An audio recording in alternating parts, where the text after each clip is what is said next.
When the supercarrier reappeared above the Pacific, the whole world watched with a mix of joy and raw, shaky relief.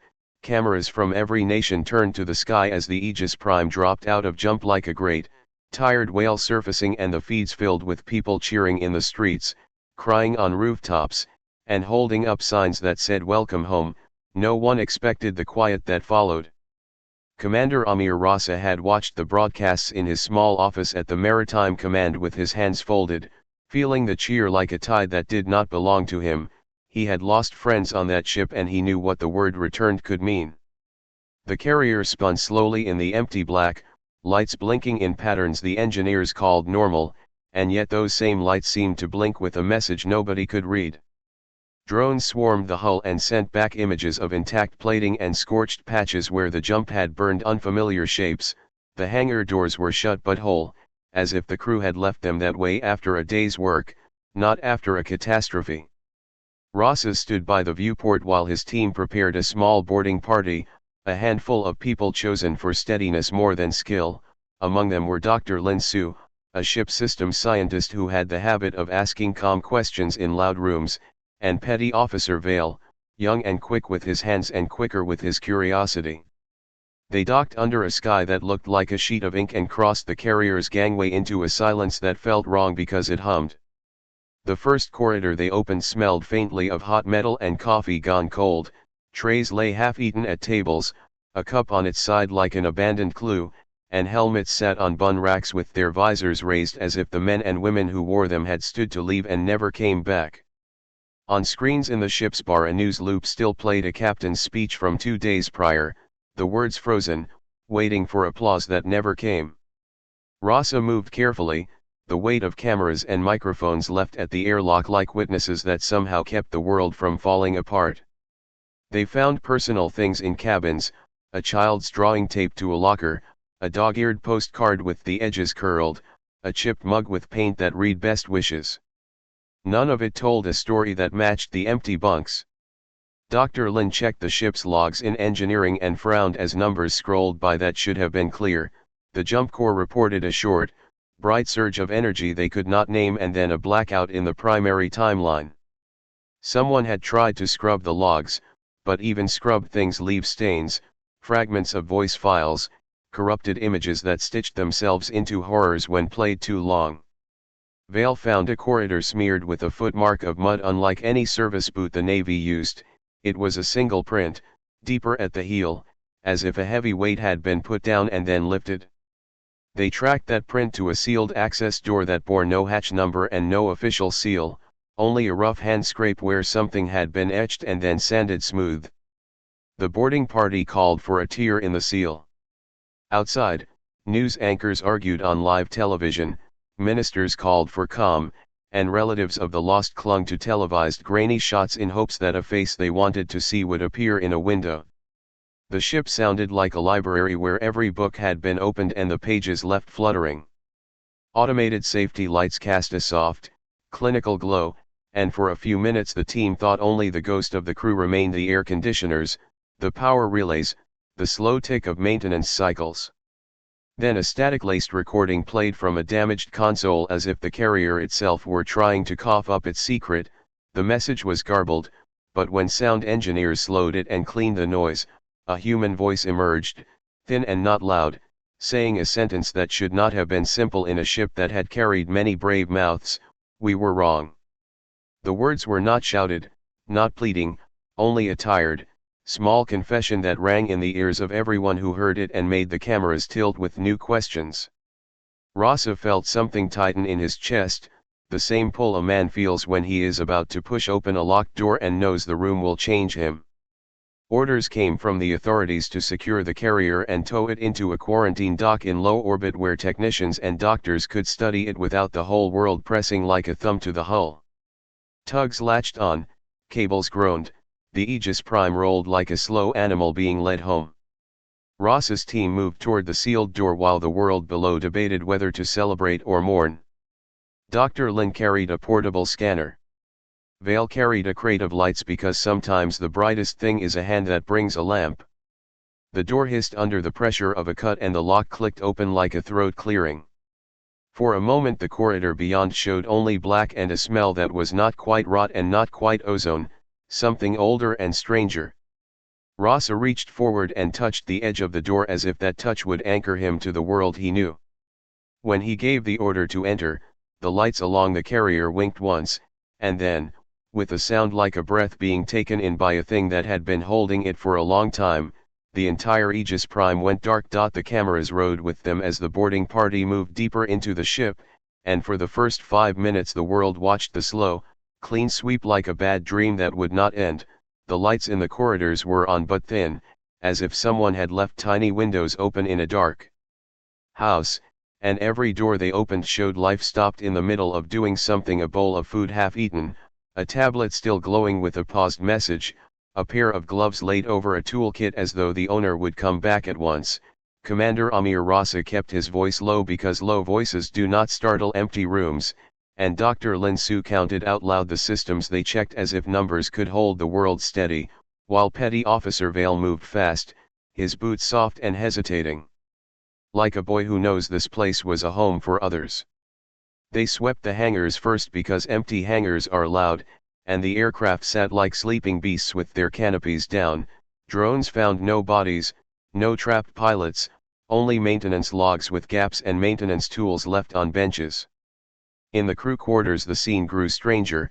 A bunk held a jacket folded in a careful triangle and a paperback with a bookmark halfway through. A man's shaving kit sat as if waiting beside a mirror, and in a low-lit cabin a child's drawing of a clumsy spaceship was still taped over the bed. Cameras picked up the small human things and the feeds below filled with people saying the names of those who did not come home. And the world felt both very near and very far. Dr. Lin went to the engineering heart because a ship speaks true in its engines, and her hands were sure on the consoles though the data she read was not. The jump core log showed a clean jump into real space and then a sudden spike of energy that had no signature in the catalogs they used to flash like a lightning the instruments could not explain, and after that the core record stopped in a way that looked like a hand had been placed over a recorder. Someone had tried to edit the dates and the times, but edits leave shadows, fragments of voice files, tiny scraps of motion footage with frames burned out, and a line in the log that read like a fingerprint nobody could match. Vale found the first real strange thing in a corridor that smelled faintly of oil and citrus, a single boot print in dark mud pressed into the metal floor, a print whose pattern belonged to no standard issue footwear and whose heel had a deeper impression as if something heavy had been set down and then lifted. The print led to a maintenance hatch with no number and no official tag. The edges of the hatch had been ground and smoothed and there was a faint scrape where letters had once been cut away. Rasa put his palm on the cold metal and felt a tremor that had nothing to do with engines, a human tremor of fear and decision, and then the seal gave with a small hiss. Inside the small room they found evidence that made Dr. Lin's jaw go tight, glass tanks once filled with something that steamed when the lights warmed, now dry and clean as if they had been emptied long enough for time to forget them, a whiteboard full of diagrams with a word repeated in neat blocks, adaptive cognition, and a list of tests with names and dates and tiny notes that hinted at success, or at least at an experiment that had been taken far enough to matter. One container still had a ring of salt where fluid had evaporated, another had a clamp broken and a smear on the glass that looked almost like a fingerprint and almost like nothing at all. Vale touched the broken clamp and his fingers came away with a faint dust that felt wrong under his nails. They ran bioscans and the scanners sang their usual songs and then shrank silent on one deck because the readings there refused to stay steady. One moment the sensors showed no mass and the next moment they mapped a complex pattern like a living map with moving lines that did not match any known physiology. The science officer rerouted power, ran the sweep again, and the anomaly blinked like a shy animal. Alone aboard the ship, with the world watching, the carrier began to hum in a new way, soft and low, a sound that crawled into vents and made the hairs on skin stand up. Rumors rushed the net below. A journalist named Mara broke through the quarantine tape with a leaked clip of a corridor camera that showed a shadow moving faster than it should, and people at home watched it loop until the shadow looked like a door opening on a face. The public argued and prayed and made threats in comment sections, and some said the crew had been taken by pirates, others said they had jumped into a region where the physics had gone wrong, and a few whispered that whatever left the ship had not been human. That night in the ship's common area, where the entertainment screens usually played old comedies, an old recording showed for a second and then stuttered. And because curiosity is a bad but beautiful thing, someone in tech tried to clean the noise and slow the audio, and what came through was a small, oddly gentle lullaby sung in a voice that had belonged to a young engineer now listed as missing. The lullaby played on loop in the control room, and no one knew why it had been recorded in the ship's private channels, and as they listened the song seemed to change pitch and words as if more than one memory had stitched itself into the line. Vale began to feel that the carrier kept pieces of people like a pantry keeps jars, labels gone and contents left in the dark. Dr. Lin passively checked the ship's cameras and froze at a tiny file hidden among the entertainment content, a shaky recording that had not been flagged in any manifest. When they enhanced the image, the frame showed the captain speaking to someone off camera, his mouth a dry line, his skin pale, and behind him something like mist blurred across the doorway. The captain's eyes never left the lens, and with hands that shook a little, Rasa watched the clip once, twice, and heard the captain whisper into the microphone, not to the world but to whoever waited in the dark, "We took a passenger with us." The whisper sank into the hull like a stone into water and made new ripples in every heart that heard it. The recovered video changed everything in a single, small moment, because the camera caught something moving behind the captain that no one could name. At first it looked like air, a gray blur at the edge of the frame, and then the captain turned his head and began to laugh in a way that was not happy and not angry but hollow, and the laugh kept going until the recording cut, leaving the image of that gray blur and the echo of the sound ringing through every control room that played it. Commander Amir Rasa watched that clip with his jaw tight and his palms flat on the console as if he could press the scene back into the screen. Dr. Lin Su sat very still beside him and told the techs to run the clip through every filter they had. Petty Officer Vale stared at the pause where the blur had been and felt his stomach drop because his hands remembered how heavy a thing could be even when it looked light. The world below replayed the clip until it frayed at the edges.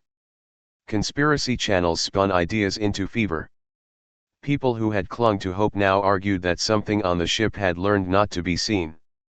When the forensic team pulled samples from the captain's quarters, they found notebooks with drawings that could have been maps, or lists, or prayers, pages of handwriting that slid from neat to frantic across a single sheet. The captain had written the same two words many times in different ways, friend and enemy, and around those words he had drawn small faces and arrows and notes that looked like instructions meant for someone who knew how to read them. Dr. Lin ran DNA on a smear taken from a glass near the captain's hand, and the result turned the room cold. The trace did not match any registry, and then, to the equipment's bafflement, the pattern shifted when she isolated small segments under a microscope, as if the molecule were rearranging itself in the light. She repeated the test 3 times, and each time the result moved like water taking a new shape. It was not mutation in the way technicians understood. It was mimicry that happened while they watched. Rasa called for silence in the lab because fear makes people do the wrong thing. And Dr. Lin asked that all further samples be handled in clean rooms with multiple observers. Vale, who had found the odd boot print earlier, found new strangeness in the form of a child's voice buried in an old entertainment file. When the team enhanced the audio, the voice said a single word over and over in different languages and on different tracks: "Mama." The voice was soft and frightened and not the voice of any child listed on the ship's manifest. Mara, the journalist who had slipped cameras through quarantine, pushed harder and said the public had a right to know everything, but the military sealed parts of the ship and called in specialists with credentials that made the lawyers sit up straight. In one of the sealed labs the team found empty tanks that had once held something living and a single broken instrument with a smear that looked like a fingertip print that could not be matched to anyone in the database. The whiteboard there held the phrase adaptive cognition written many times, and beneath it were rows of subject names and notes that read like progress reports. Some reports celebrated small gains. Others stopped mid-sentence, the handwriting slanting into a dark hurry. Dr. Lin read one file aloud, her voice low so that only those closest could hear. "We taught it to remember faces. There was a beat of heavy air after that line because memory is not a neutral thing to teach. Vale kept finding small leftovers of life, a pair of dice cracked down the middle, a seat belt left buckled, a personal log that stopped while a sentence waited to finish. In the mess hall the team found a tablet that still held a video of the captain speaking to someone off camera who was not there when the video had been recorded. The captain's eyes were red and raw and he looked older than his service record allowed. He spoke carefully and said a strange line that lodged in Ross's chest like a stone. He said, "We took a passenger with us." The word passenger sounded ordinary and then suddenly did not. Everyone felt the old list of possibilities fall away and be replaced with a new fear. The passenger could be living and learning and changing. Dr. Lin pushed for a controlled experiment. She wanted to lure the passenger into a field they could measure without hurting anyone more. Rasa argued about risk because he had to hold both the ship and the lives tied to it. Vale wanted to know why something that could change its DNA would choose their ship. Mara demanded answers for the families watching from home. Late that night, when lights were low in the secured lab, Vale found a small hidden compartment behind a false panel in a maintenance access corridor.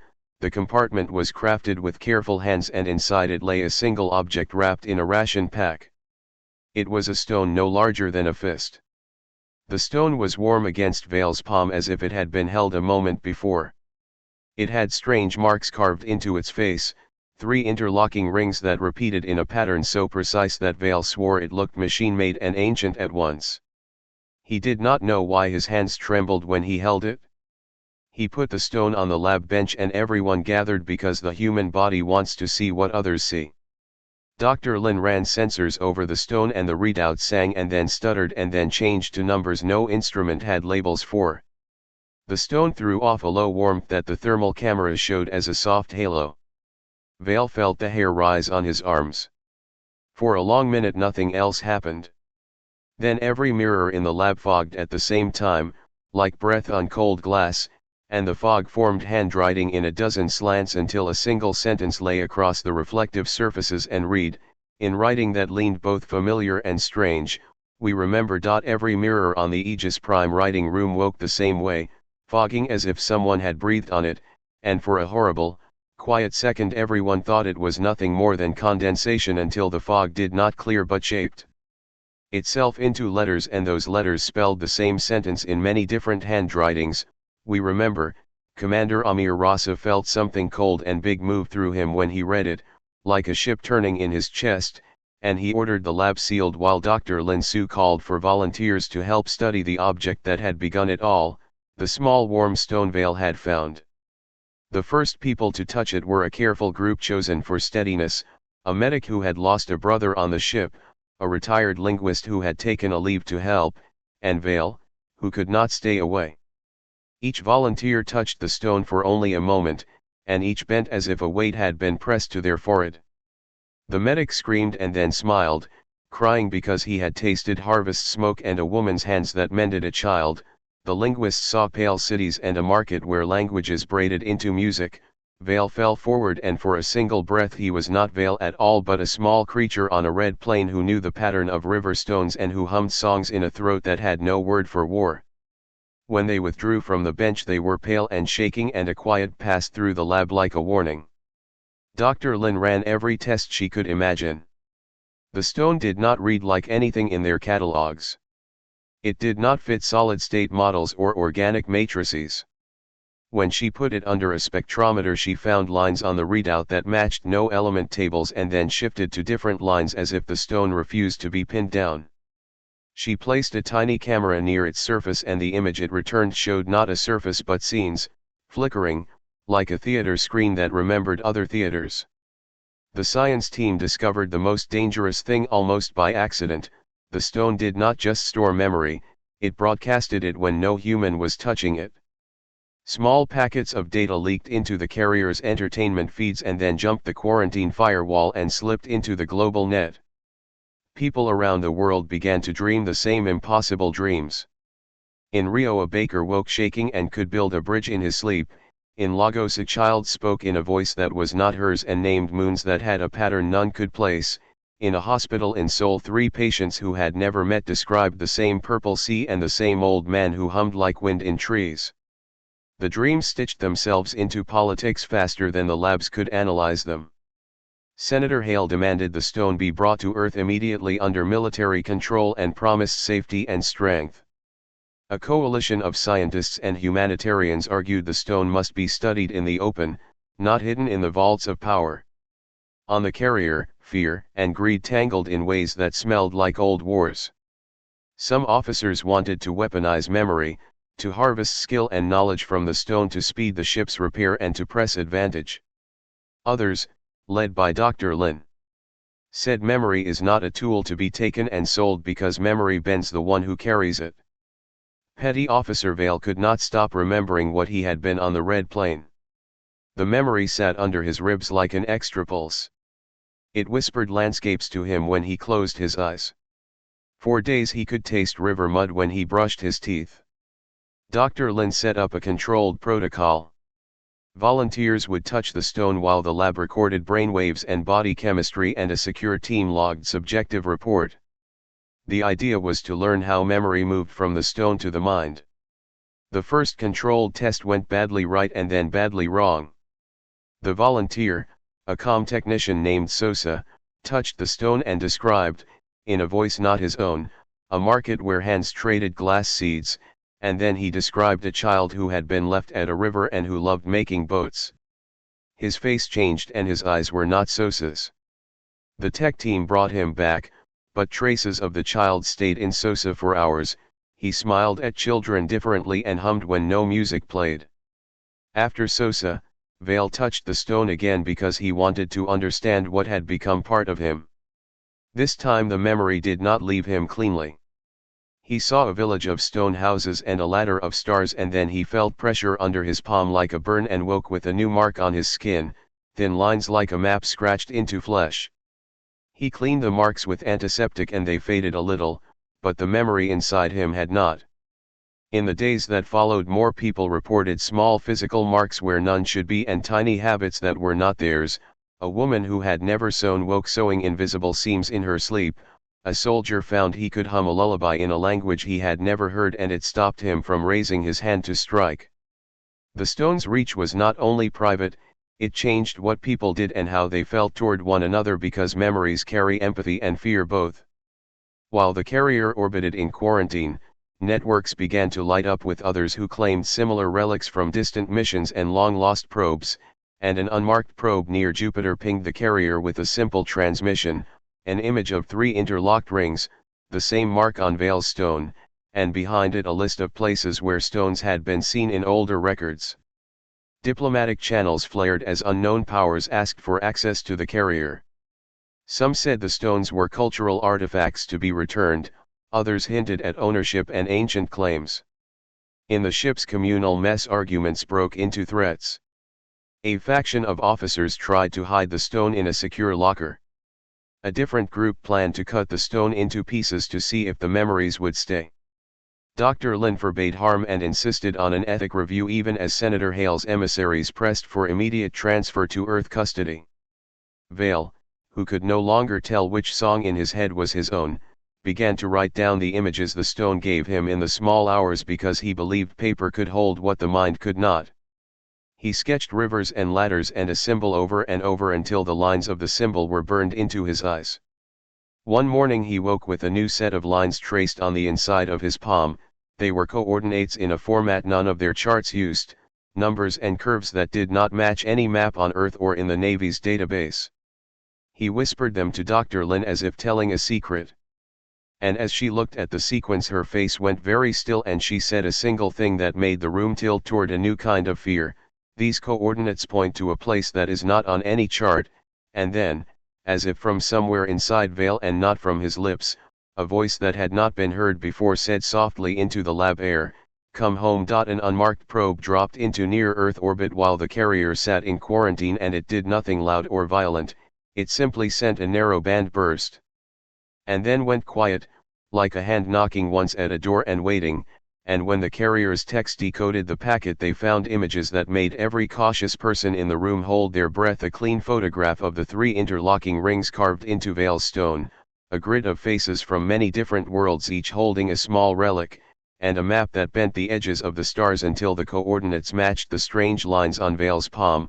The probe's transmission also included a single clear image of a lattice of light that looked like a doorway and a small annotation in a script no one could read, but the image spoke in a way language did not. It promised an answer. News feeds exploded as the probe's packet leaked. Some channels called it a message of peace, others called it a claim, and Senator Hale used the leak like a hammer, saying the stone and the carrier were matters of national security and proposing an expedition to the coordinates Vale had given. He spoke on live television about duty and strength and how a frightened world needed control, and his words found eager ears in cabinets and war rooms. Across the carrier, meetings multiplied. Dr. Lin Su argued that no one should jump into a place they did not understand and that the stone needed more study in controlled conditions. She warned that memory could change a people slowly and then call what was left its own. A group of scientists and ethicists asked for open collaboration and slow study. A faction in the military, smelling advantage, wanted to take a crew and go show the universe that humanity would not be bargained with. They wanted the stone's knowledge to fix engines, to teach tactics, to win battles before knowing the cost. Commander Amir Rasa felt the pull of both reasons and weighed them like heavy plates. He knew Vale's longing and Dr. Lin's caution, and he knew that politicians like Hale would not wait for answers if there was a way to make the ship do what they wanted. Vale himself felt the coordinates as a call more than an instruction. The memory in him was a voice that tasted like river mud and stars, and it filled his sleep with images until waking felt like interruption. He volunteered for the expedition because he could not stand the thought of the call being ignored, and because he feared what would happen if others with less care went instead. When Rasa looked at Vale he saw a man changed by 1,000 small lives, and he knew the choice he made would carry more than steel. The carrier's engineers prepared a small mission module, a skeleton crew chosen for steadiness and nerves as much as for skill, and while lists were drawn and ropes were made taut, a sabotage hit the ship that cracked like a thrown stone. A critical array in the jump systems failed in a way that no simple repair could fix.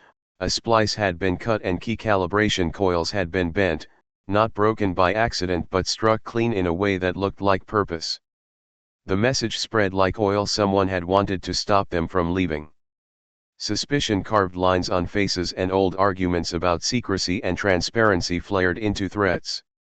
Rasa ordered an internal security sweep, and the techs went through logs and access records with light and patience until they found a small hole in the carrier's maintenance manifest. A night watch who had been reassigned, falsified signatures in a part order, a courier who later could not be found on any manifest. The list grew, and every new check pointed to one disturbing possibility: the sabotage had an author, and that author had reasons that were not yet clear. While repairs slowed and tempers rose, an intercepted transmission came through the carrier's external monitors, and it used Vale's voice like a mask. The recording was not live but clean and impossible, a clip that spoke from deep space in the cadence Vale carried now, and it said in simple, steady words, "We kept them safe, now they remember us." The voice in the clip was Vale's and not Vale's, like a borrowed instrument playing someone else's song, and the moment it played the room chilled because the words suggested someone or something out there could put Vale's voice into a message and send it home to frighten or to call. Accusations spread faster than patience. Some said an external force was shaping messages to manipulate them, others said an insider had faked the clip to force a decision. Senator Hale used the clip to argue for immediate military control, for a push to finish repairs and launch before whoever watched them could change strategy. Dr. Lin used the clip as proof that the stone's influence reached far beyond flesh, that memory could be copied into signals and used as language, and that the choice to go through the doorway was not only a technical decision but a moral one. As repair crews worked around the clock, the stone kept in a guarded lab under Dr. Lin's watch began to pulse with a rhythm that matched the ship's jump core when technicians ran idle diagnostics, a small, soft cadence under the hum of machines. Power engineers noticed anomalies, a microcurrent that rose and fell in time with the stone's warmth, phase noise in the jump coils that synchronized to the stone's faint electromagnetic trace, and technicians logged the correlation in surprised shorthand.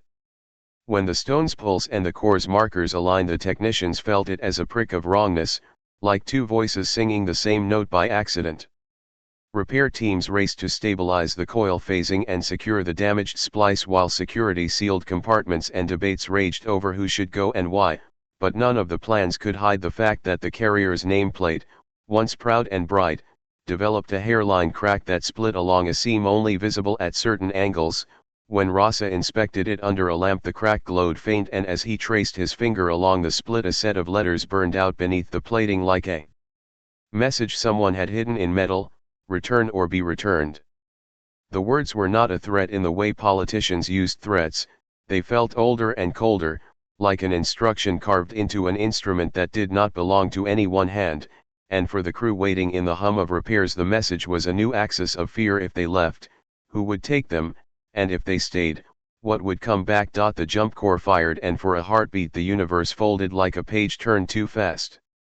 And when the small crew opened their eyes, the sky had become a lattice of light that looked like a mouth waiting to be spoken through. Commander Amir Rasa felt the floor of the module press into his bones, and Vale sat with his hands white on the armrests, his body humming with the memory that had called them, and Dr. Lin Su watched the instruments like a woman who reads poems to keep her hands steady. They stepped through together, and the air tasted of old metal and rain. The doorway was not a door in wood or stone, but a frame of bright lines and faces that moved inside the light, each face a film of someone who had once touched a stone and learned another life. The collectors met them without weapons, they had no hands the crew could see, only shapes like blown glass and voices like weeks of memory folded into a single sentence.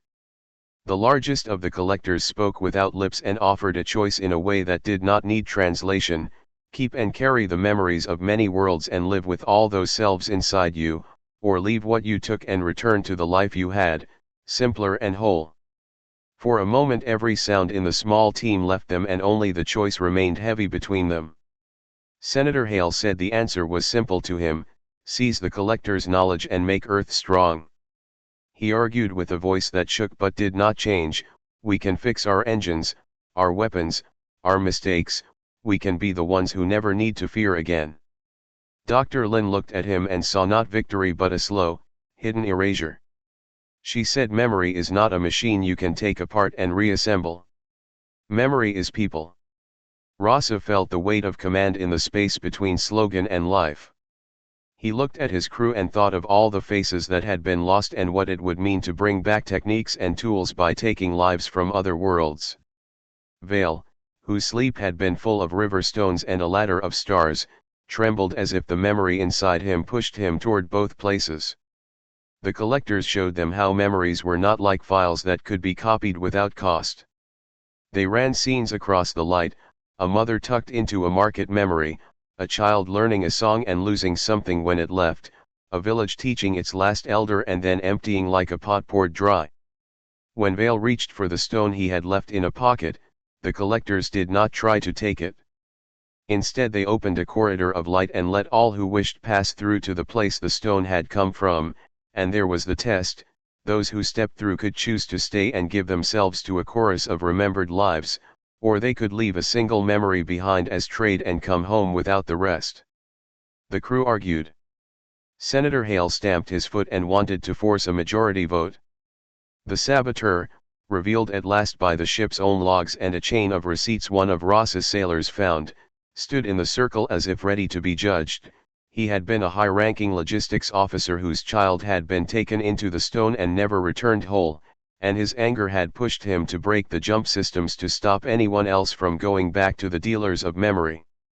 He said he had wanted to keep them from being stolen, and that his silence had been a theft too. The confession did not make things easier. It only showed how many ways love can break a person. Dr. Lin knelt and touched Vale's arm. She said, we cannot be the ones who own other lives.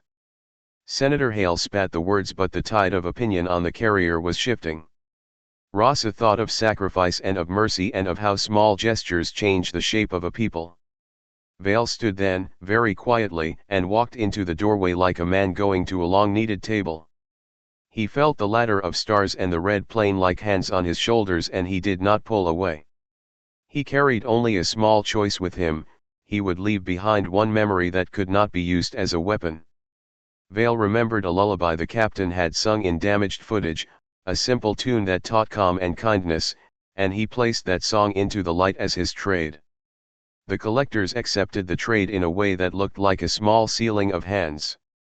When Vale stepped through, the faces of the doorway closed around him in a soft shimmer, and the collectors folded their memory into their glass shapes and offered the crew a truth that sounded like wind: memory cannot be owned. It can be given or held voluntarily, but theft turns it sour. The collectors returned a part of what the ship had given but kept copies of what it had been given over ages. They did not return those who had become something else. The crew felt the loss like a tide that left delicate shells on the sand. The small team came back through the lattice, and the sky straightened as if someone had smoothed a cloth. Vale did not come alone. He had changed in ways no one could map, and a quiet had settled in him that was not the old kind of quiet. Some who had touched the stone earlier kept fragments of foreign songs and habits, others woke with empty spaces where memories had been and a sweetness they could not name. Senator Hale returned to Earth and found political storms where he had expected triumph. His speeches sounded smaller now that the music in his pockets was not made of other lives. Dr. Lin wrote rules and pleaded for a council of many voices to steward whatever knowledge could be shared openly and with consent. Rasa watched the carrier ease into the quarantine dock, and he thought of the cracked nameplate and the burned-in warning that had kept him awake in the dark: return or be returned. He looked at the crew and at the small lights they had set by the bun racks, little lanterns that glowed like memory and not like power, and he whispered, "We came home with other hearts inside us," and whether that made the world kinder or more dangerous would be a thing people argued about for a long time. But in the quiet that followed there was, for the first time in a long time, a chance to ask what to hold and what to give away.